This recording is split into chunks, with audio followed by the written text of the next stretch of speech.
He shadow in the neighborhood. The morning sun spilled golden light over the wealthy neighborhood of West Grove Heights, illuminating the pristine streets and extravagant homes. Everything in the area radiated a sense of untouchable perfection. Well-maintained lawns stretched out like carpets of green velvet, and sleek, expensive cars gleamed in the driveways. For most, it was a picture of security and privilege. But for Amara, a little girl with bright, curious eyes and a faded dress that hung loosely on her thin frame, this place was a world apart, alien and unattainable. Amara stood at the edge of the neighborhood, clutching the frayed straps of her canvas bag. Her heart raced as she adjusted her small frame behind a towering hedge. She had been here before, countless times, drawn by a desperate hope that refused to die. This was not her world, but she had a purpose.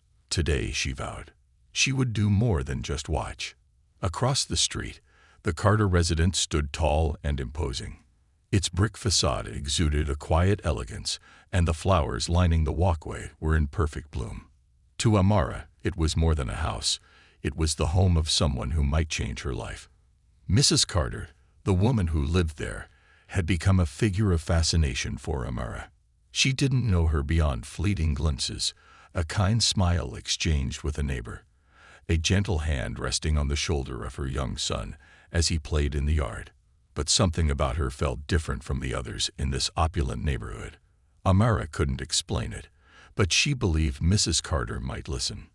The door of the Carter house opened, and Amara's breath hitched. Mrs. Carter emerged, her movements graceful and deliberate, as though she had all the time in the world. She wore a soft lavender blouse tucked into tailored slacks, her hair pinned neatly at the nape of her neck. She looked serene, yet there was a quiet weight in her expression, as though her thoughts carried more than the surface revealed. Amara crouched lower behind the hedge, gripping her bag tighter. The plan was simple, or as simple as a plan could be for a 10-year-old in her position. Follow Mrs. Carter. Wait for the right moment. Speak to her. Convince her to care. The stakes were enormous. Amara's family was on the brink of losing their apartment, a tiny, run-down space they had called home for the past 5 years. Her mother, Naomi, worked tirelessly as a cleaner, taking on extra shifts wherever she could, but it was never enough. The eviction notice had been like a punch to the gut, and Amara had overheard her mother crying late into the night. She couldn't bear to see her so defeated. That's when the idea of approaching Mrs. Carter had taken root in Amara's mind. She had to try. She had no choice. Amara watched as Mrs. Carter locked her front door and made her way down the driveway. Her movements were smooth, unhurried. Amara stayed hidden, following her path with sharp eyes. Mrs. Carter reached her car, a sleek, white sedan that sparkled in the sunlight, and climbed inside, pausing briefly to check her phone. Now, this was the moment. But Amara hesitated. Her legs felt like they were made of lead, and her mind raced with fears. What if Mrs. Carter got angry? What if she called the police? What if she didn't care? Before Amara could summon the courage to step out, the car's engine roared to life.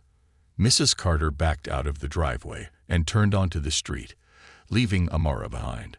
The little girl let out a shaky breath and leaned against the hedge, her shoulders sagging in defeat. But she didn't give up. Her feet carried her down the street, trailing behind the white sedan as it moved through the neighborhood. She kept a safe distance, careful to stay out of sight. Her small frame allowed her to slip behind trees, lampposts, and parked cars with ease. The streets of West Grove Heights were unfamiliar territory, but Amara had a sharp sense of direction and a determination that fueled her every step.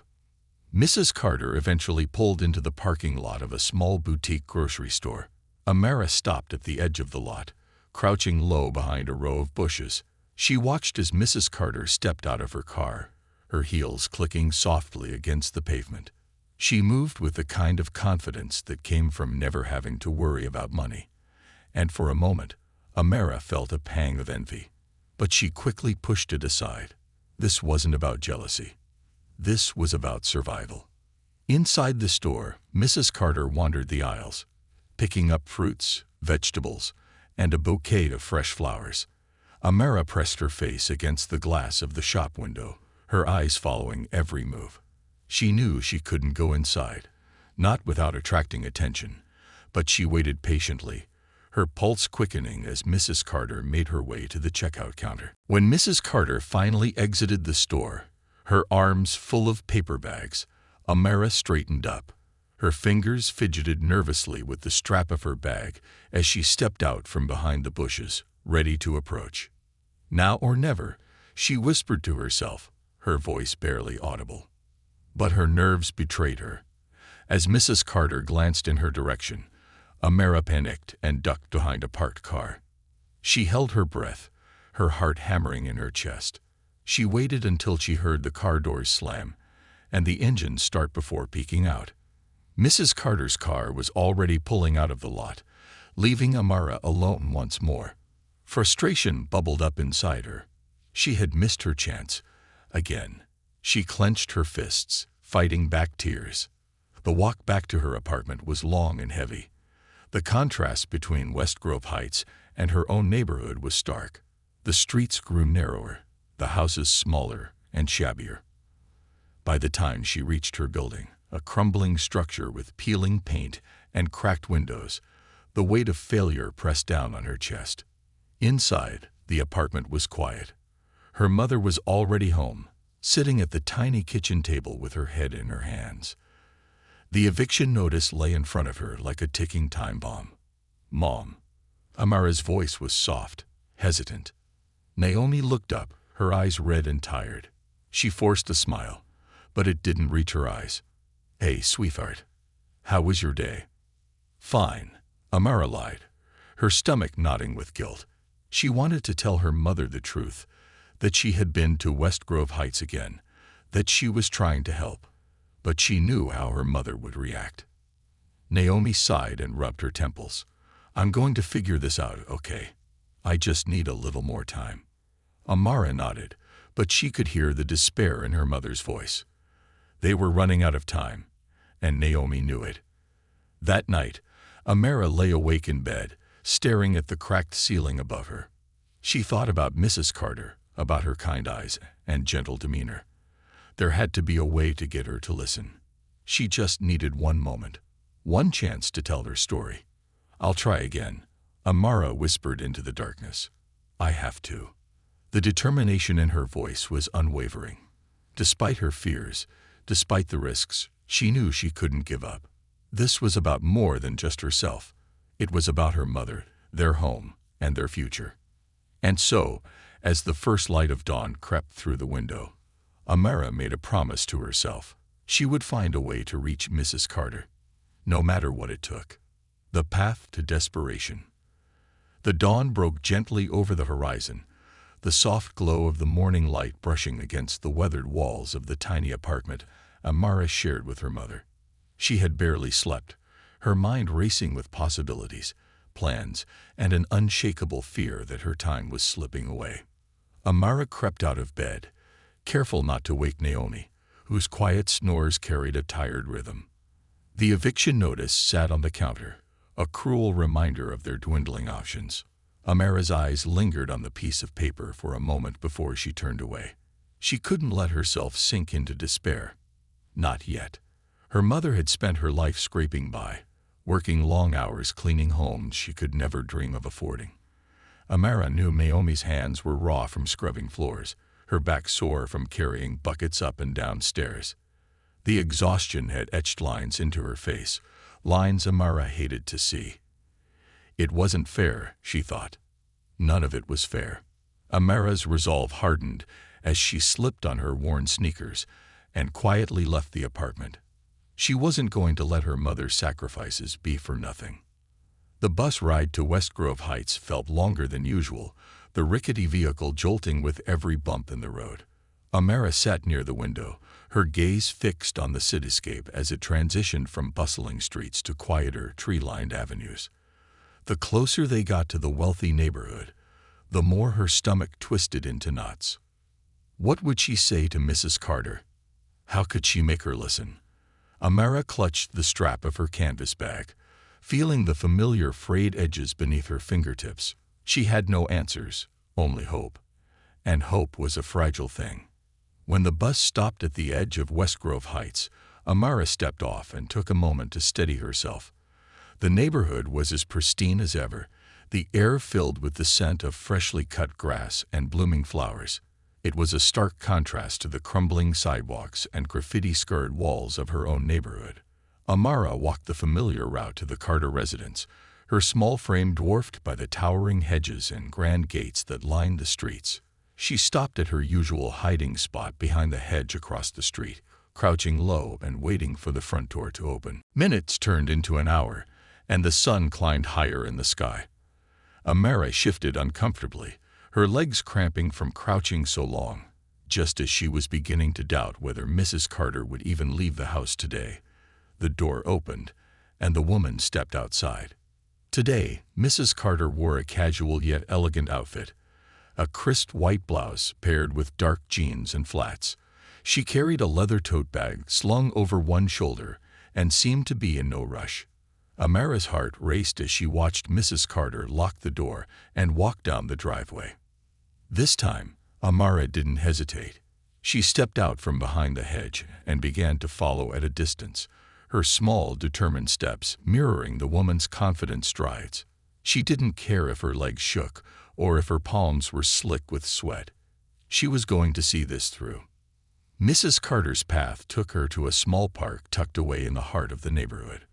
Amara kept her distance, weaving through trees and bushes to avoid being seen. She watched as Mrs. Carter found a bench beneath a sprawling oak tree and sat down, pulling a book from her tote bag. For a moment, she seemed entirely at peace. Amara hesitated. This was her chance. Mrs. Carter was alone and unoccupied. But as she stepped closer, doubt crept in. What if she said the wrong thing? What if Mrs. Carter dismissed her, or worse, called the authorities? Amara's pulse quickened, and she froze mid-step. Before she could decide what to do, a voice called out behind her, "What are you doing here?" Amara spun around, her heart leaping into her throat. It was a young boy, no older than 12, with sandy blonde hair and an annoyed expression. He held a basketball under one arm, his head tilted as he stared at her. I'm not doing anything," Amara stammered, her cheeks flushing. The boy narrowed his eyes. "You're that kid who's been hanging around. I've seen you before." His gaze flicked toward the bench where Mrs. Carter sat, oblivious to the exchange. "Are you following my mom?" Amara's stomach sank. Of course, this must be Mrs. Carter's son. She struggled to find words, but the boy didn't wait for her to answer. He stepped closer, his voice low and suspicious. "If you're trying to steal something, I'll call my dad. He's not gonna be happy." "I'm not stealing," Amara blurted out, her voice trembling. I just need to talk to her." The boy studied her for a moment, his expression softening slightly. "Why?" Amara hesitated, unsure how much to say. She didn't know this boy, and she wasn't sure she could trust him. But the desperation in her heart pushed her forward. "My mom and we're in trouble. We're going to lose our home. I thought maybe your mom could help." The boy's brow furrowed. "Help? Why her?" "I don't know." Amara's voice cracked. She looks like she might care." The boy was silent for a long moment, his gaze flicking between Amara and his mother.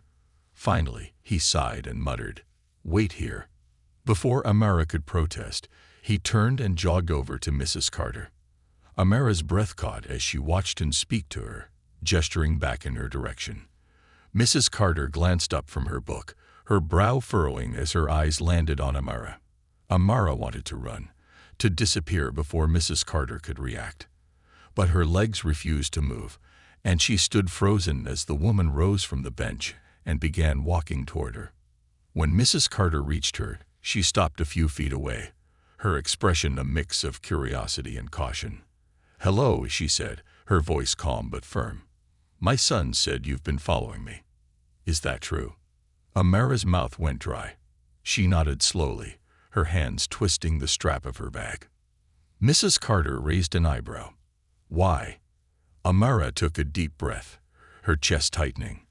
I'm sorry. I didn't mean to scare you. I didn't know how else to talk to you. Mrs. Carter's gaze softened slightly, but her posture remained guarded. Talk to me about what? My mom and I. We're about to lose our apartment, Amara said, her voice barely above a whisper. She works so hard, but it's not enough. We don't have anywhere else to go.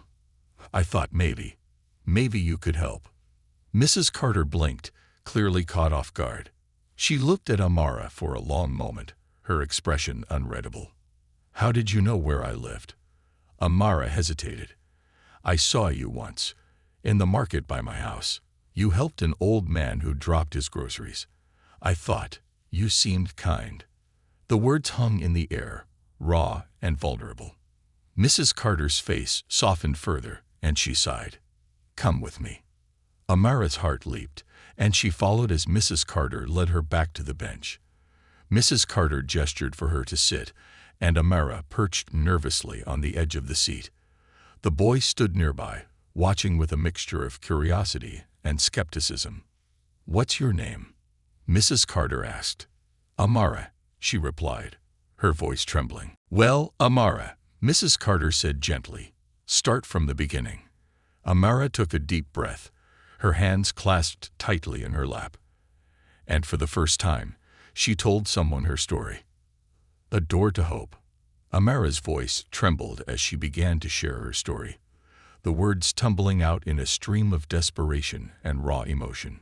She spoke of her mother, Naomi, and the endless hours she worked cleaning houses just to keep a roof over their heads. She described the worn-down apartment they called home, with its leaky faucets and peeling walls. She talked about the eviction notice, how it had appeared on their door like a sentence of doom, and the sleepless nights she spent staring at the ceiling, wondering what would happen to them. Mrs. Carter sat quietly, her face calm but attentive. Her son, Max, stood a few feet away, still clutching his basketball. His expression had softened, the suspicion in his eyes replaced by a flicker of sympathy. I know it's wrong to follow people, Amara said, her voice breaking. But I didn't know what else to do. My mom works so hard, and she's so tired. I thought if I could just talk to someone who might care, maybe they could help. She glanced up at Mrs. Carter, her heart pounding in her chest. The woman's face was unreadable, her lips pressed into a thin line. For a moment, Amara feared she had made a terrible mistake. But then Mrs. Carter spoke, her voice soft and steady. That's a lot for someone your age to carry, she said, her eyes meeting Amara's. How old are you? 10, Amara replied, her voice barely above a whisper. Mrs. Carter sighed and leaned back against the bench, her gaze drifting to the children playing in the park. Her expression grew distant, as though she was lost in her own thoughts. Amara, she said after a moment, I'm not sure what you expect me to do. I'm just a person, like anyone else. Amara felt her stomach drop. She had hoped for something, anything, more than that. But you're not like everyone else, she blurted out. You have so much. I thought maybe you'd want to help. Mrs. Carter looked at her sharply, but not unkindly. It's not that simple, she said. Helping someone takes more than just wanting to. It takes resources, time, and... She stopped herself, her gaze softening. And sometimes, it takes understanding what someone truly needs. Amara's hands tightened around the strap of her bag. We just need to keep our home, she said, her voice breaking. That's all. If we lose it, we don't have anywhere else to go. Mrs. Carter was silent for a long moment, her eyes fixed on Amara's face. Then she sighed and reached into her tote bag, pulling out a notebook and pen. Tell me everything, she said. Your address, your mother's name, where she works. I can't promise anything, but I'll look into it. Amara's heart leaped with a mixture of relief and disbelief. She quickly rattled off the details, watching as Mrs. Carter jotted them down in neat handwriting. When she was done, Mrs. Carter closed the notebook and slipped it back into her bag. "I'll see what I can do," she said, "but it might take some time. You should go home and be with your mother." Amara nodded, her eyes brimming with tears of gratitude. "Thank you," she whispered. "Thank you so much." Mrs. Carter gave her a small, hesitant smile. "Take care of yourself, Amara, and stay out of trouble." Amara stood up, clutching her bag tightly. She glanced at Max, who was watching her with an unreadable expression, then turned and hurried away. As she walked, a flicker of hope blossomed in her chest. For the first time in weeks, she felt like maybe, just maybe, things could get better. Back at the Carter house, Mrs. Carter sat in her home office, the notebook open in front of her. She stared at the scribbled details Amara had given her, her mind racing. There was something about the girl's story that tugged at her heart, something that felt both familiar and deeply unsettling. "Mom." Max's voice broke her train of thought. He stood in the doorway, his basketball still in hand. "Are you really going to help her?" Mrs. Carter looked up at her son, her expression softening. "I don't know yet," she admitted, "but I'm going to try." Max hesitated, then stepped into the room. "She seemed really scared," he said quietly, "like not just about losing her home. She looked like she thought no one would listen." Mrs. Carter's chest tightened. She thought of the fear in Amara's eyes, the way she had clung to the hope that a stranger might care. It was a feeling Mrs. Carter understood all too well, though she hadn't felt it in years, not since her own childhood. "I need to make a few calls," she said, reaching for her phone. "Why don't you go play outside for a bit?" Max nodded and left the room, but Mrs. Carter could see the worry etched on his face. She turned her attention back to the notebook and began dialing numbers, her mind racing with possibilities. She knew it wouldn't be easy. Helping someone like Amara and her mother required more than just money. It required finding the right resources, connecting with the right people, and navigating a system that often seemed designed to keep people like Amara's family from succeeding. Meanwhile, Amara returned home to find her mother sitting at the kitchen table, her face buried in her hands. The eviction notice was still there, its stark red lettering a cruel reminder of their impending deadline. "Where have you been?" Naomi asked, her voice tired and strained. "I was at the library," Amara lied quickly, her heart pounding. She hated lying to her mother, but she knew Naomi wouldn't approve of her going to West Grove Heights again. Naomi sighed and rubbed her temples. "I don't know what we're going to do, Amara. I've tried everything. I even asked Mrs. Ellis if she could pay me early, but she said no." Amara hesitated, her fingers tightening around the strap of her bag. Maybe something will work out," she said, her voice small. "We just have to keep trying." Naomi looked up at her daughter, her eyes filled with a mixture of love and despair. "I'm trying," she said softly. "I really am." Amara nodded, her heart aching. She wanted to tell her mother about Mrs. Carter, about the notebook and the promise to help. But she didn't want to give her false hope, not until she knew for sure that something would come of it. That night, Amara lay awake in bed, staring at the cracked ceiling. Her thoughts were a whirlwind of fear and anticipation. She had taken a chance, and now all she could do was wait. But waiting wasn't easy when everything felt like it was hanging by a thread. Somewhere across town, in a quiet, immaculate home, Mrs. Carter was also awake. She sat at her desk, her phone in hand, scrolling through contact lists and jotting down notes. She had made a decision, a tentative one, but a decision nonetheless. She didn't know if she could fix everything for Amara and her mother, but she was going to try. For both of them, it was the beginning of something neither of them could have predicted, a connection that would change their lives in ways they couldn't yet imagine. The unseen battle. Amara sat at the small, wobbly kitchen table, watching her mother with quiet intensity. Naomi was moving slower than usual that morning, her movements deliberate, as if each one took more effort than it should. She was packing a lunch, 2 slices of bread and a sliver of cheese wrapped carefully in wax paper. and slipping it into her worn tote bag. Amara knew her mother was trying to stretch their dwindling food supplies. They couldn't afford much anymore. "Mom," Amara began hesitantly, breaking the heavy silence that had settled over the room. Naomi paused, glancing over her shoulder. "Yes, baby." Amara wanted to tell her about Mrs. Carter, about the notebook, the promise to look into their situation. But the words stuck in her throat. What if Mrs. Carter didn't follow through? What if nothing came of it? She didn't want to give her mother hope only to see it crushed. "Nothing," she said instead, forcing a small smile. "Have a good day at work." Naomi smiled back, but it didn't reach her tired eyes.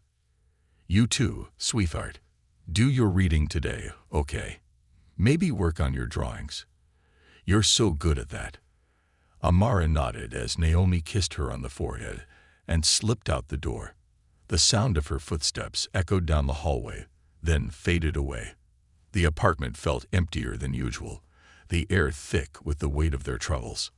Amara sighed and reached for her notebook. She flipped to a blank page and began to sketch, a habit that helped her keep her mind busy. But no matter how hard she tried to focus, her thoughts kept drifting back to Mrs. Carter. Across town, Mrs. Carter was pacing her home office, her phone pressed to her ear. She had spent the better part of the morning making calls, reaching out to connections she hadn't used in years. She had started with the basics, local organizations that offered financial assistance, social workers who might be able to step in. But the process was proving more challenging than she had anticipated. "Look, I'm just asking if there's any emergency funding available," she said into the phone, her tone clipped but polite. "It's a single mother and her child. They're about to lose their home." The voice on the other end was apologetic but firm. "I understand, Mrs. Carter, but we're stretched thin. The waiting list for housing assistance is months long, and we don't have the resources to expedite cases." Mrs. Carter pinched the bridge of her nose, frustration bubbling inside her. "There has to be something," she pressed. "A temporary shelter, maybe." "There are shelters," the voice replied, "but they're overcrowded. I can give you some numbers, but I can't make any guarantees." Mrs. Carter jotted down the information, her pen scratching angrily against the paper. When the call ended, she leaned back in her chair, staring at the ceiling. She had known this wouldn't be easy, but the reality of it was disheartening. Her thoughts drifted back to Amara. The girl's wide, hopeful eyes had stayed with her, a haunting reminder of how much was at stake. Mrs. Carter couldn't shake the feeling that she had to do more, even if it meant stepping outside her comfort zone. That afternoon, Amara wandered through the neighborhood, her feet taking her in a direction she hadn't planned. She ended up at the local library, a quiet refuge where she often went to escape the worries of home. The librarian, an older woman named Mrs. Allen, greeted her with a warm smile. "Back again, Amara?" she asked, her voice gentle. "What are you working on today?" Amara shrugged, clutching her sketchbook. "Just drawing." Mrs. Allen nodded and gestured toward the art section. "Help yourself. Let me know if you need anything." Amara made her way to her favorite corner, a cozy nook by the window. She sat down and opened her sketchbook, letting the pencil glide across the page. She sketched the park bench where she had met Mrs. Carter, the big oak tree, and even Mrs. Carter herself, her elegant figure shaded with careful lines. But as she worked, her mind kept returning to her mother. Naomi was running out of time, and so was she. Amara tapped her pencil against the page, trying to think of something, anything, she could do to help. Meanwhile, Mrs. Carter decided to take a more direct approach. She called her husband, Charles, a successful businessman who was rarely home before dark. They had married young, and while their relationship had grown distant over the years, she still valued his opinion. "Charles," she began when he finally picked up, "I need to talk to you about something important." "What is it, Clara?" he asked, his tone impatient. She could hear the clatter of a keyboard in the background, a sure sign he was multitasking. "There's a little girl in our neighborhood. Well, Not from our neighborhood, exactly. She came to me asking for help. Her family is about to be evicted. Charles sighed audibly. And what does this have to do with us? Clara felt a flicker of irritation. It has everything to do with us. She's just a child, Charles. Her mother is working herself to death trying to keep a roof over their heads. We have the resources to make a difference. Clara, he said, his voice firm, you can't save everyone. There are millions of people in that situation. If we help one, what's stopping the rest from showing up on our doorstep? That's not the point, she argued, her voice rising. This girl needs help, and I'm not asking for much. I just want to cover their rent for a few months while I figure out a more permanent solution. There was a long pause on the other end of the line. Finally, Charles said, Fine. Do what you want, but don't expect me to get involved. The line went dead before Clara could respond. She stared at her phone, frustration simmering beneath her calm exterior. Charles had always been practical to a fault, but she had hoped for at least a shred of empathy. By the time Naomi returned home that evening, she looked more exhausted than ever. Amara watched as her mother sank into a chair, her shoulders slumped and her eyes glassy with fatigue. How was work? Amara asked tentatively. Naomi shook her head. Same as always. Mrs. Ellis wants me to come in on Saturday. She's having a party and wants the house spotless. Amara bit her lip. Do you get extra for that? A little, Naomi said, her voice flat. But it won't be enough. Nothing ever is. Amara felt a pang of guilt. She had promised herself she wouldn't let her mother bear this burden alone, but here they were, stuck in the same cycle of despair. Late that night, Clara Carter sat at her desk, staring at the notebook with Amara's details. She had spent hours researching resources, calling contacts, and brainstorming solutions. But as the night wore on, she realized something important. This wasn't just about fixing a problem. It was about connection. Clara leaned back in her chair, her mind racing. She had grown up in a working-class family, struggling to make ends meet. Her parents had scraped by, just like Naomi was doing now. She understood the fear and helplessness that came with poverty, the way it seemed to close in on you like a vice. I can't let this go, she whispered to herself. Not this time. The apartment was even smaller than Clara had imagined. The furniture was mismatched and worn, and the walls were bare except for a few of Amara's drawings taped up in the corner. Despite its modesty, the space was clean and orderly, a testament to Naomi's hard work. Clara sat down at the kitchen table, her eyes meeting Naomi's. I met your daughter yesterday, she began. She told me about your situation. Naomi stiffened, her hands gripping the back of a chair. Amara shouldn't have done that, she said, her voice tight.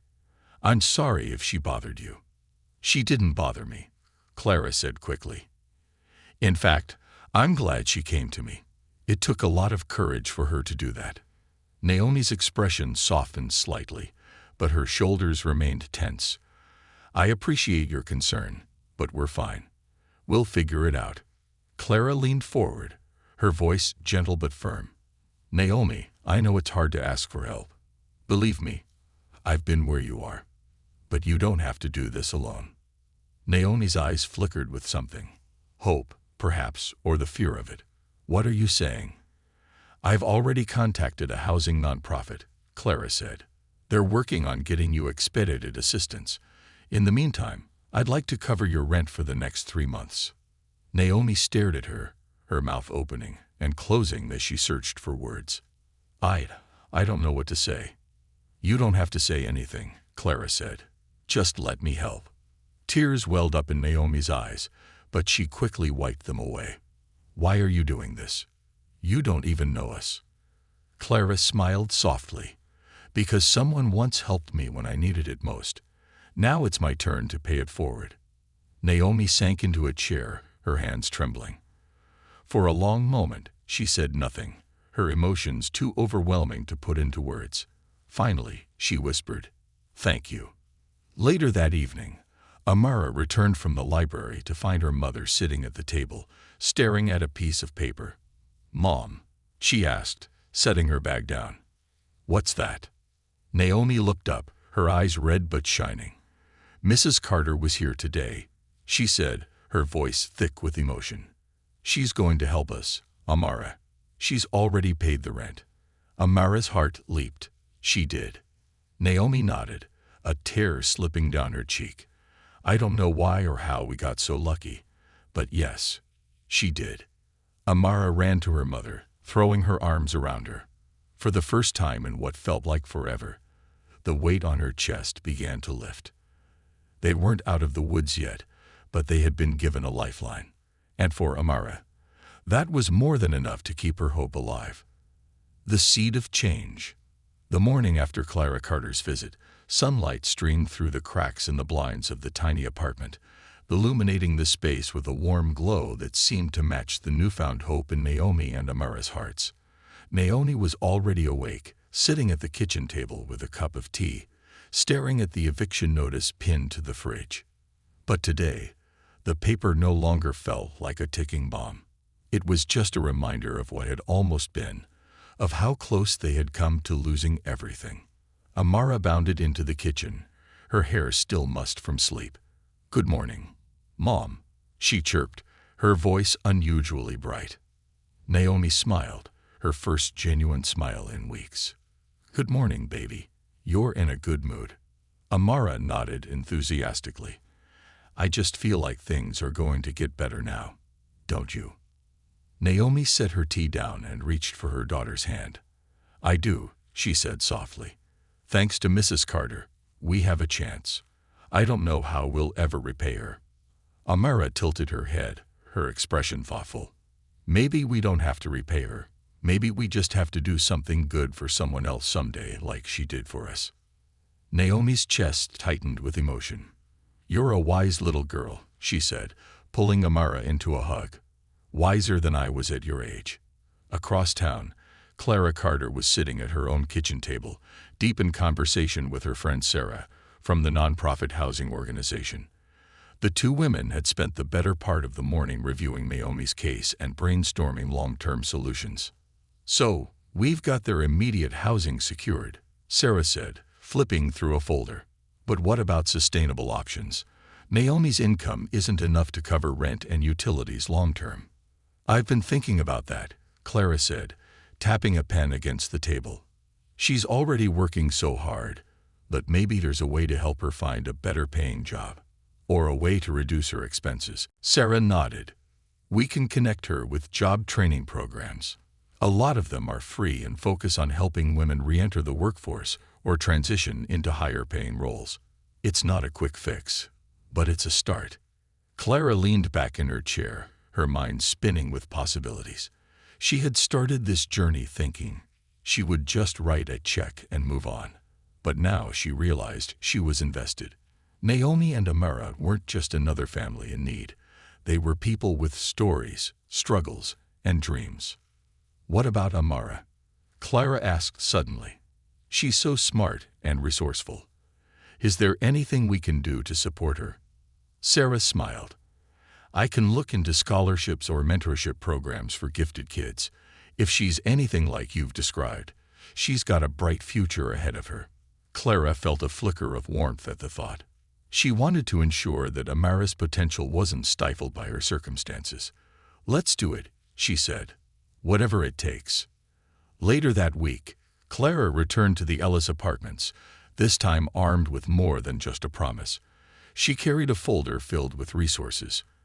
Applications for housing programs, information about job training opportunities, and even a scholarship program for Amara. Naomi greeted her at the door, her expression a mixture of gratitude and nervousness. Mrs. Carter, come in, she said, stepping aside.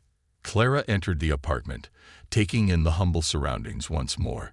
She sat at the kitchen table and opened the folder, spreading out the documents. I've been busy, Clara said with a small smile. I wanted to make sure you have everything you need, not just for now, but for the future. Naomi sat down, her eyes scanning the papers. This is incredible, she said, her voice shaking. You've done so much for us already. I don't know how to thank you.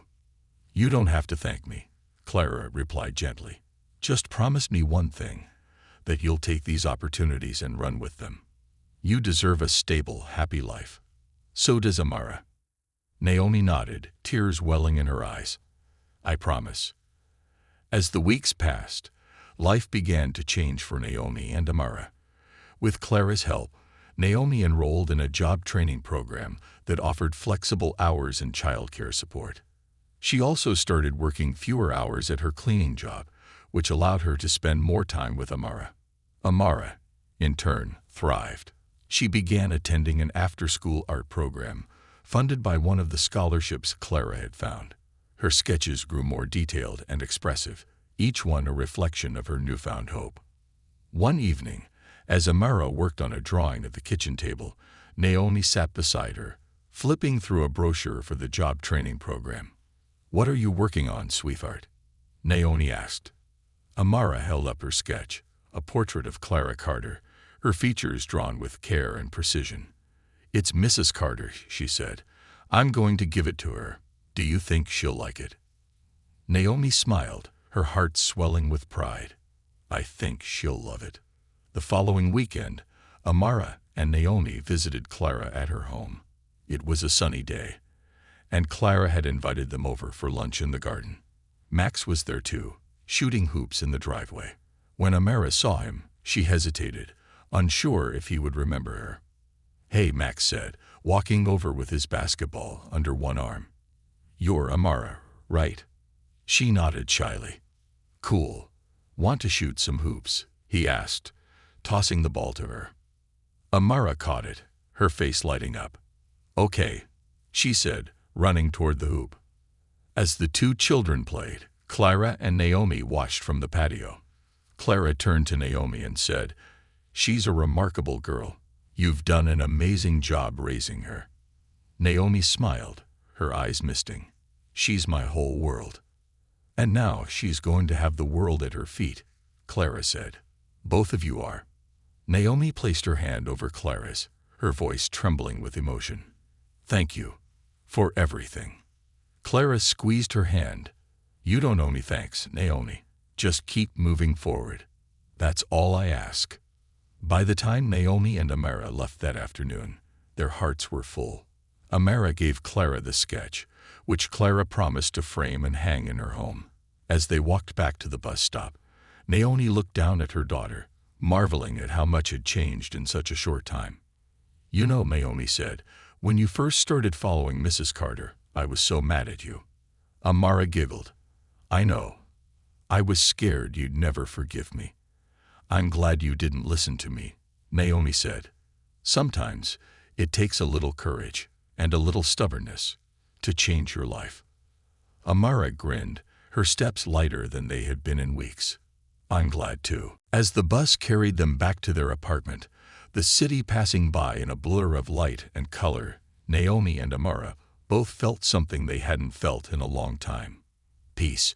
Their future was no longer a question mark, but a promise. A promise of stability, opportunity, and a brighter tomorrow. And it all started with a little girl's determination to follow her heart. The bridges we build. Months passed, and the small apartment that Amara and Naomi called home began to feel less like a place of survival and more like a place of stability. The changes were subtle at first. An eviction notice no longer loomed over their heads, and the stress that had once etched lines into Naomi's face began to fade. Their future, once so uncertain, was now taking shape. Amara's growing world. Amara's afternoons were no longer spent worrying about where she would sleep or what she would eat. Instead, she thrived in her new after-school art program, where she learned to express her emotions through vibrant colors and bold lines. Her teachers quickly recognized her talent, often praising her creativity and eye for detail. One day, as Amara sat in the art studio working on a piece, her instructor, Ms. Garcia, leaned over her shoulder. This is incredible, Amara, she said, her voice filled with admiration. You have a gift. Amara looked up, her cheeks flushing with pride. Thank you. Ms. Garcia smiled. Have you thought about entering this in the local art showcase next month? It's a great opportunity to show your work to the community. Amara's eyes widened. Me? In a showcase? Absolutely, Ms. Garcia said. I think you do really well. And it's not just about the competition. It's about sharing your voice, your story. Amara hesitated, her mind racing. She thought about how far she had come since the day she first followed Mrs. Carter through the streets of West Grove Heights. This was her chance to show not just her talent, but the resilience and hope that had carried her and her mother through their darkest days. I'll do it, she said finally, a determined smile spreading across her face. Naomi's second chance. While Amara found her footing in the art world, Naomi's life was transforming in ways she hadn't thought possible. The job training program, which focused on skills like office administration and bookkeeping, had opened doors she never imagined walking through. One morning, as Naomi prepared to head to her final class, she received a call from Sarah, the nonprofit worker Clara had introduced her to. Naomi, Sarah said warmly, I have some exciting news. A position just opened up at a local community center. They're looking for someone to handle their scheduling and administrative tasks. It's part-time to start, but it pays well, and there's room to grow. I thought of you immediately. Naomi clutched the phone, her heart racing. Are you serious? That sounds perfect. Sarah chuckled. I wouldn't call you if I wasn't serious. Would you like me to set up an interview? Yes. Naomi said, her voice trembling with excitement. Please, thank you so much. When she hung up, Naomi turned to Amara, who was sitting at the table sketching. Baby, I might have a new job, she said, her voice thick with emotion. Amara jumped up, throwing her arms around her mother. I knew you could do it, Mom. Naomi held her tightly, tears streaming down her face. I couldn't have done any of this without you. You never stopped believing in us. Clara's new purpose. Clara Carter's involvement in Naomi and Amara's lives didn't end with paying their rent or making a few phone calls. In helping them, she had found a renewed sense of purpose, something that had been missing from her life for years. One evening, as she sat in her living room reviewing the latest updates from Sarah, Max walked in and sat beside her.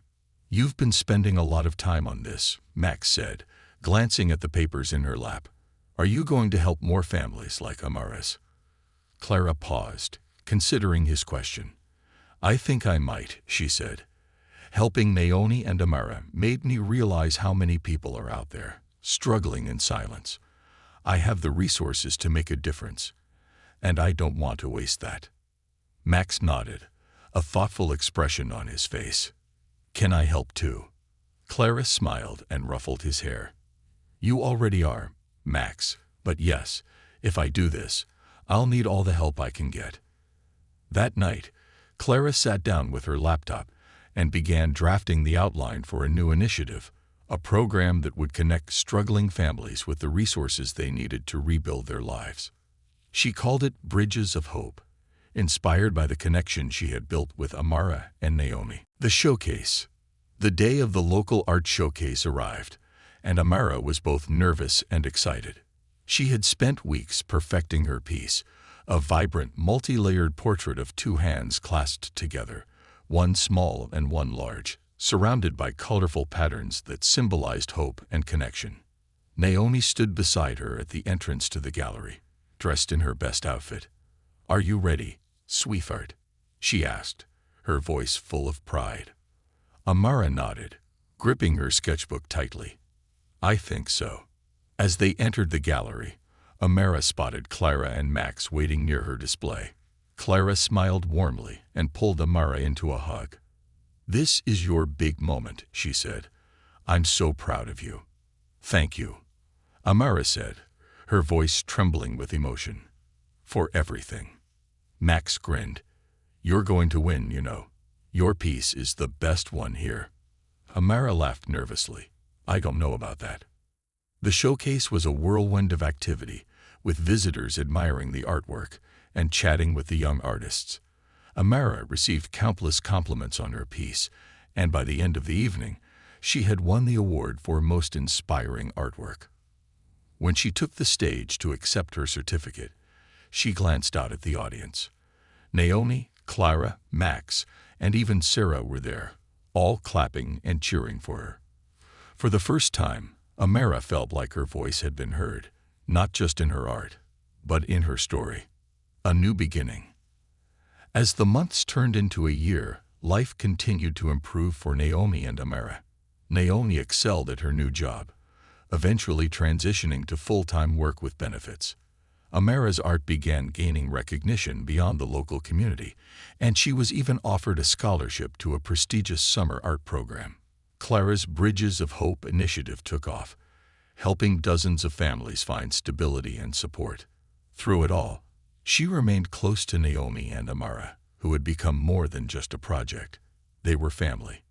One evening, as the sun set over the city, Naomi, Amara, Clara, and Max gathered at the park where it all began. They sat under the big oak tree, sharing stories and laughter as the light filtered through the leaves. Amara leaned against Naomi, her heart full. "Mom," she said softly, "do you think things will always be this good?" Naomi kissed the top of her head. "I think they'll only get better," she said, "because we have people who believe in us now. And that makes all the difference." As they sat together, the warmth of their connection wrapped around them like a blanket. Their journey had been hard, but it had also been beautiful, proof that even in the darkest times, a single act of kindness could light the way. And so, with hearts full of gratitude and hope, they looked toward the future, ready to face whatever came next. Together, a movement ignited.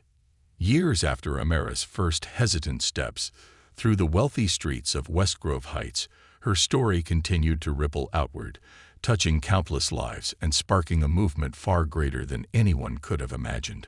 What began as a single act of kindness had grown into a transformative force, changing the narrative for families, communities, and even entire cities. Amara's return to West Grove Heights. One crisp autumn morning, Amara found herself walking through the familiar streets of West Grove Heights. Now a young woman, her presence was far different than it had been all those years ago. She no longer moved with trepidation or fear of being out of place. Instead, she walked with purpose, her head held high. She stopped in front of the Carter home, which looked just as grand and immaculate as she remembered. Clara had invited her over for tea, insisting that they catch up before Amara headed to her next big event, a nationwide tour showcasing her artwork and speaking on the power of resilience and community. As Amara knocked on the door, she felt a wave of nostalgia. The door opened to reveal Clara, whose face lit up at the sight of her. "Amara," Clara exclaimed, pulling her into a warm hug. Come in, come in. I was just finishing up the tea." Amara stepped inside, taking in the familiar warmth of the Carter home. She followed Clara to the kitchen, where the table was set with an array of snacks and a pot of steaming tea. As they sat down, Clara smiled fondly at Amara. "You've come such a long way," she said. "I always knew you'd do something incredible. But this is beyond what I ever imagined." Amara's cheeks flushed with gratitude. "I wouldn't have been able to do any of it without you," she said. "You gave me and my mom a chance when no one else would."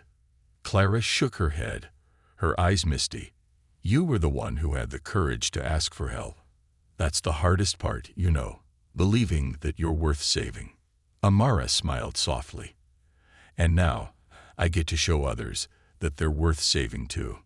The Bridges of Hope expansion. Meanwhile, Clara's initiative, Bridges of Hope, had expanded far beyond its humble beginnings.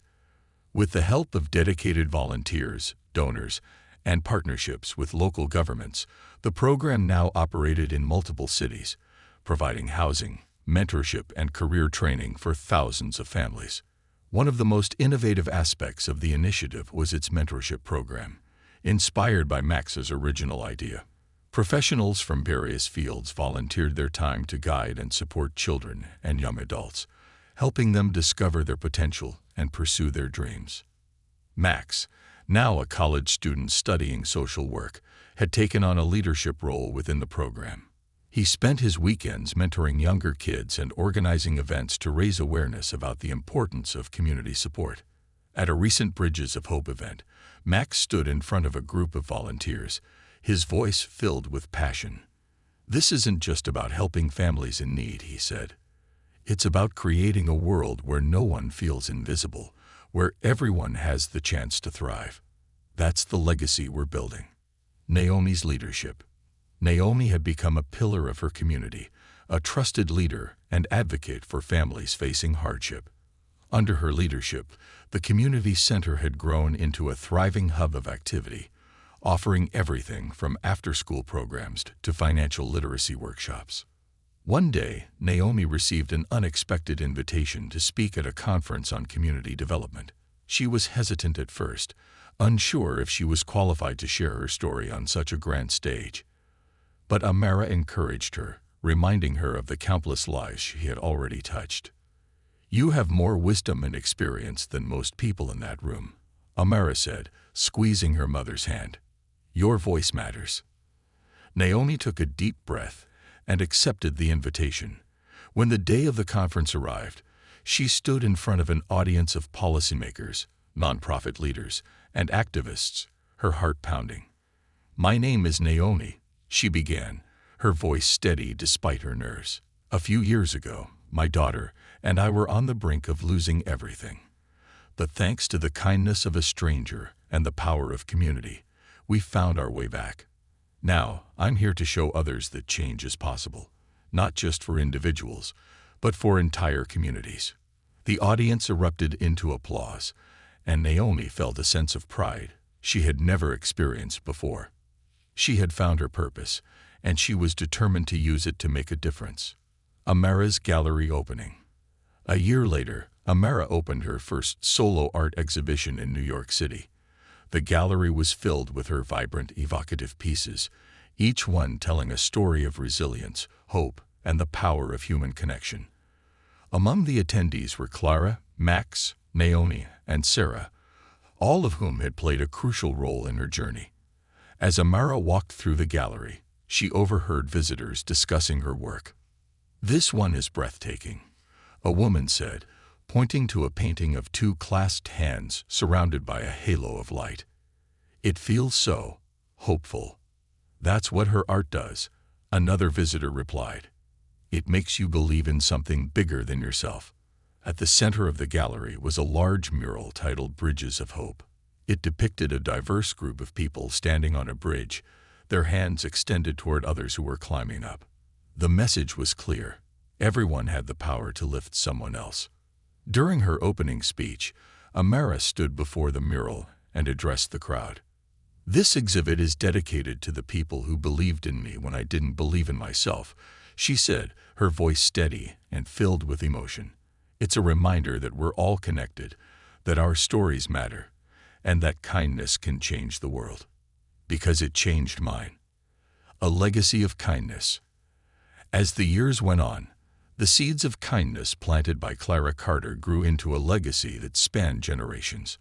Naomi continued to lead her community with grace and determination, while Amara used her art and voice to inspire change on a global scale. Clara's Bridges of Hope initiative became a model for community empowerment, replicated in cities across the country.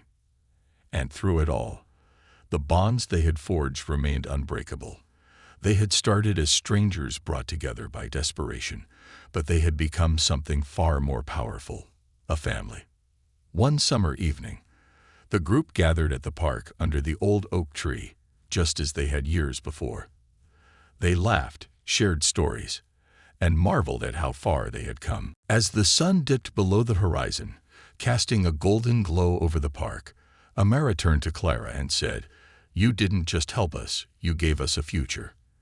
And that future is filled with so much more than we ever dreamed." Clara smiled, her eyes glistening with tears. "You were always meant for great things, Amara. I just helped you see it." Together, they watched the stars emerge, their hearts full of gratitude and hope. Their journey was far from over, but they knew that whatever came next, they would face it together.